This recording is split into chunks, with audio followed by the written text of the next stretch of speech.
तमाम देखने वाले नाजरीन को शाह इम्तियाज का प्यार भरा सलाम पहुंचे। नाजरीन किराम, इस वक्त जो अहम खबर मैं आप तक पहुंचाने की कोशिश कर रहा हूं, अनंतनाग कस्बे के गांजीवाड़ा इलाके में मंगल के रोज तेज आंधी के दौरान एक बड़ा दरख्त गिरने से एक शख्स जान बहक जबकि इसकी अहलिया शदीद जख्मी हो गई।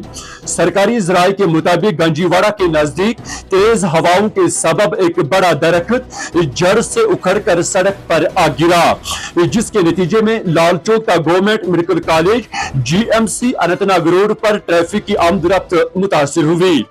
जराये ने बताया कि पुलिस और दीगर मुतलका इदारों ने फौरी तौर पर मौके पर पहुंचकर दरख्त हटाने और सड़क को साफ करने की कार्रवाई शुरू की, जिसके बाद एक जानिब से ट्रैफिक बहाल कर दी गई जबकि मुकम्मल बहाली के लिए काम जारी रहा। आपको बता दूं, हादसे में जख्मी होने वालों की शिनाख्त मोहम्मद रफी किजवाल और इनकी अहलिया मरीना साकिने बरार आंगन शांगस के तौर पर हुई है।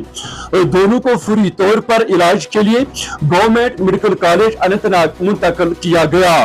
ताहम मोहम्मद रफी किजवाल जख्मों की ताब न लाते हुए अस्पताल में दम तोड़ गए, जबकि इनकी आलिया मरीना की हालत तशवीशनाक बताई जा रही है और वो जेर इलाज है।